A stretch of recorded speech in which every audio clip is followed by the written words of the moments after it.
Hey guys, what's up, it's iFlynn here, and in today's video we are going to be counting down the top 10 must-have Warframes of 2017.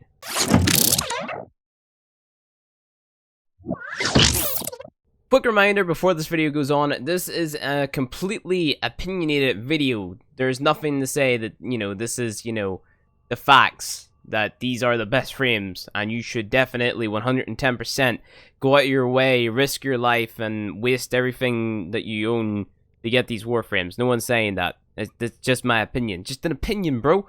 So, we're just going to be talking about the top 10 must-have Warframes that I feel are going to help the newer players to the game. It's not necessarily about the veteran players or that guy who wants to do an endurance run, because there's always going to be these awesome, unique, I want to say teams that you can put together with all these different frames and all the different powers that are within Warframe.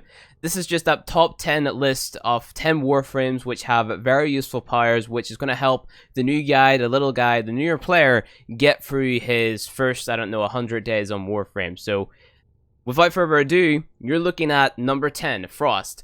Now, the reason I put Frost at number 10 is because Frost was always a Warframe that I wanted someone to play. I never actually wanted to play him, but he's definitely an awesome frame to have in a team, especially if you're playing this game with a few friends.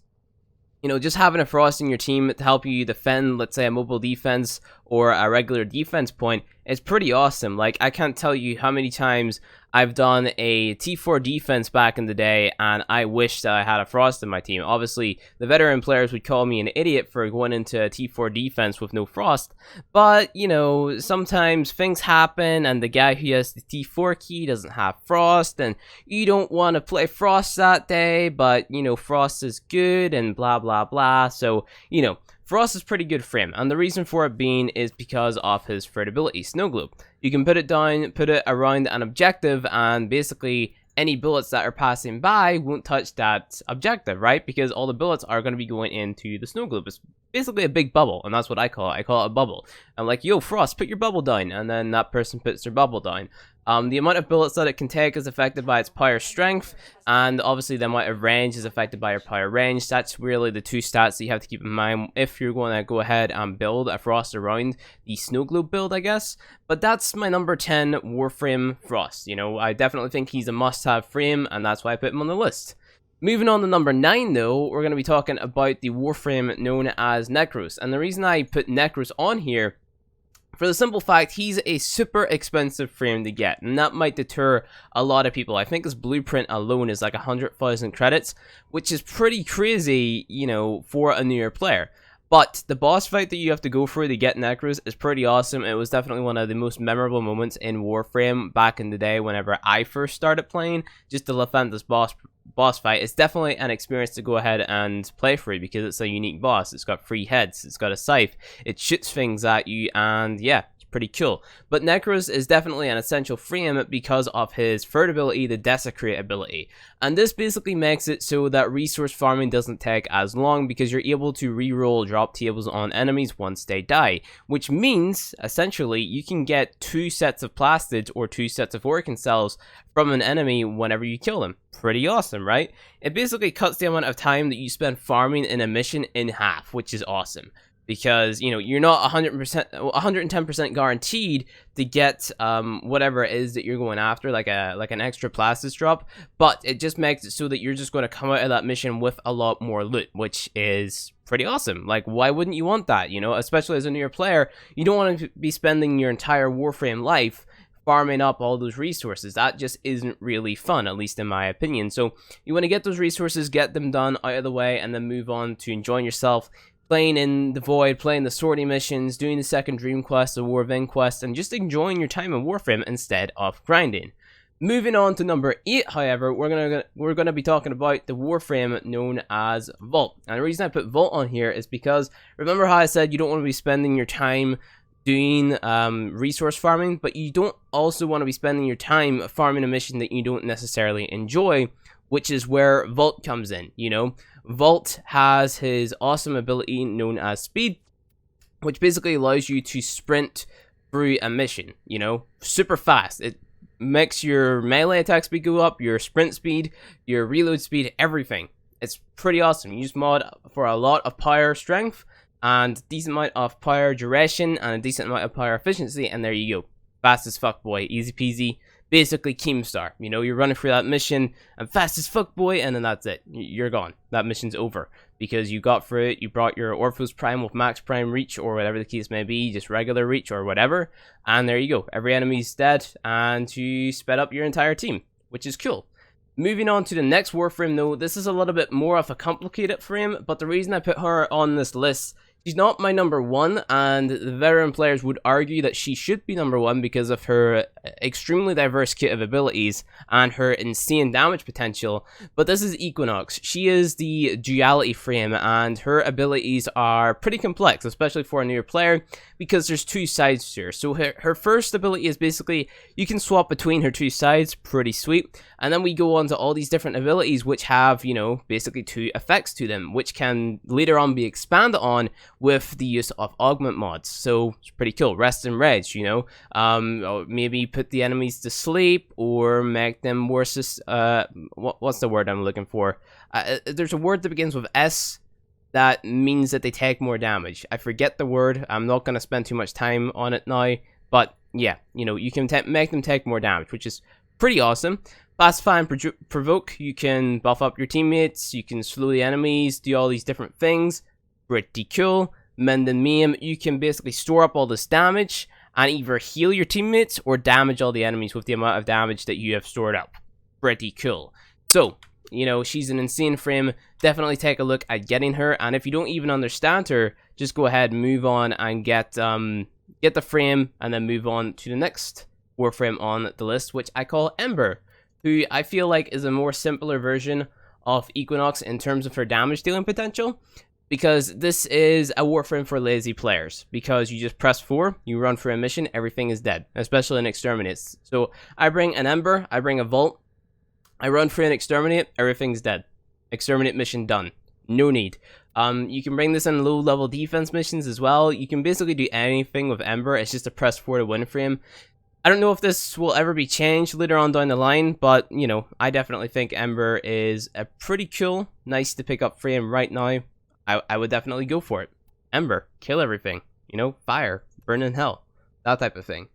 Moving on, though, we're going to be talking about a healer in our number 5 spot, Trinity, or Trinity Prime, depending on what you want to do, right? So, Trinity is more one of those support frames.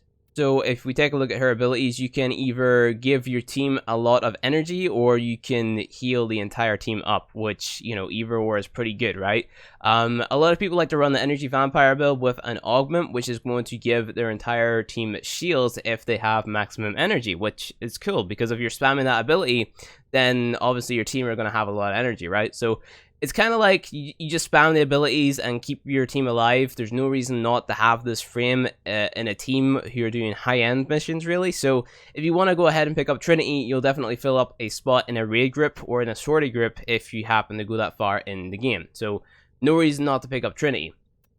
Moving on, though, we have Vuelven in our number 4 spot, and the reason I say Vuelven is because I feel like this frame is used a lot in today's day and age, especially in missions where you're going to be farming a lot of relics, and I feel like a large majority of my time is spent in missions where I just need to throw down a Bastille, which is a massive cage which Vuelven can throw out, and it just holds the enemies up in the air, and that's where I feel like I am most in this game now. I'm using more of those crowd control abilities and keeping those enemies at bay rather than going and killing them. That's why the damage frames were a little bit further up the list, and now we're getting to the crowd control frames. So I kind of wanted to put utility frames at the very top, and then I put my damage frames somewhere in the middle, and then obviously you can see what's coming next. More crowd control frames and people who can sort of sustain themselves pretty well in those long ass missions, and, you know, just kind of stay relevant, I guess. So we have Vuelven right here, who can, he has a pretty awesome kit of crowd control. You have Vortex, which basically whenever enemies run into the big vortex, they just get sucked in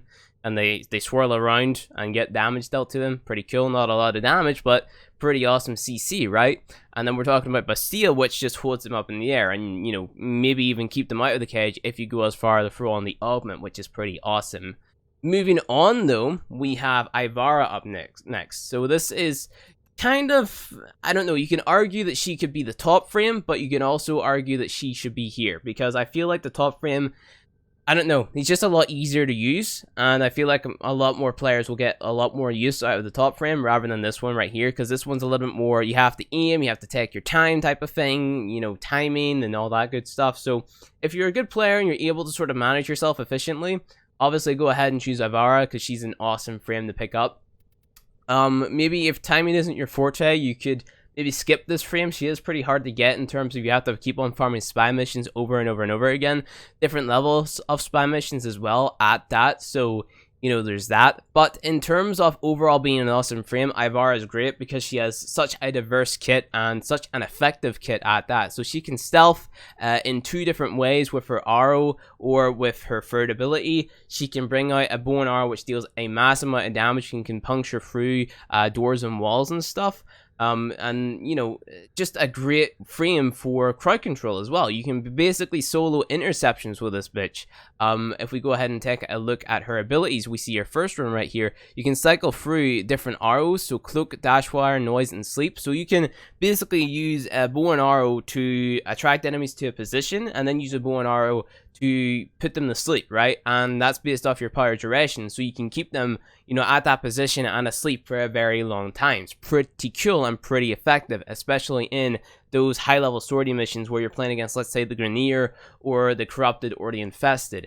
Maybe the Corpus, not as much, but, you know, you can still make use of it by taking out the Nullifiers really fast with a high damage weapon like the Dread.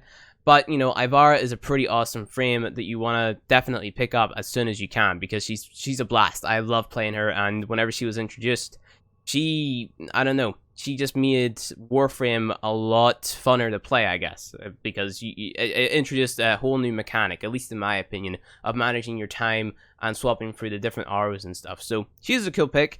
Next up in my number 2 spot, though, we have Nova, and the reason I play Nova and the reason she's in the number 2 spot is because she's got a mixture of high damage and awesome utility, awesome crowd control. So she's a hybrid of a damage dealing defensive frame. Definitely an awesome frame. And she's also good for very lazy players like me. She is my most played Warframe to date on like pretty much all of my accounts, because she just makes everything super easy. You know, you just pick up a Nova, there you go, mission over. You know, you just press 4. The M Prime expands, everyone is slowed. You can make them super slow, 75% slow on the enemies, I believe. If it's not 75%, maybe it's 45%. Forget the actual number. I know that's a big gap right there, but don't tell me. You know, could just correct me in the comment section what the percentage slow is. I'm not really up there with the statistics and remembering the stuff, but you know, you can make the enemies pretty damn slow. That's basically it, and they can take a lot of damage when they are slow. So that's what the real thing that we should be talking about here is, if you get what I'm saying, yo. Primes all enemies in a radius with volatile antimatter. You know, you wouldn't get my description being in there, because my description makes less sense than this does. So yeah, you know, there you go. You basically put an aura around them and they explode when you shoot them, and they take more damage and they're super slow. That's basically what Nova does, and it's you know, very long range, put it that way, because it goes off your power duration instead of your power range. So it's cool. You can build a lot of duration on her, and yeah. And last but not least, we have the one and only Loki. Why did I choose Loki? Because you can go invisible, and you can make every single enemy not have a weapon. Pretty cool. And you can go invisible, and you can go invisible. Did I forget to mention you can also go invisible? And also, you can make it so that the enemies fight one another. So that's basically making Nyx irrelevant, you know? So Loki's great because he can go invisible for like 32 seconds, and he has a very wide area crowd control which disarms every single enemy. And you can also augment that to make it so that the enemies fight one another, making the Warframe Nyx useless. Well, not useless, but lackluster, because he's basically took one of her abilities and made it a lot better. So yeah, Loki, pretty cool. You can go invisible. You get the stealth bonus or the undetected bonus from going into stealth, buffing up your damage. You can make the enemies have to come to you, be in melee range, because they only have a melee weapon because of his fourth ability, Radial Disarm. Let's take a look at it. Radial Disarm right there. Also deals a little bit of damage. Very simplistic Warframe, as you guys can see, because it's just all duration and range. Super simple to mod. So for number 1 must-have Warframe, for a newer player, I think I hit like the nail in the coffin right there. Because he's super simplistic, easy to play, and super overpowered. So there you go. That's my top 10 must-have Warframes of 2017. I hope you guys enjoyed it, and I'll see you guys in the next video.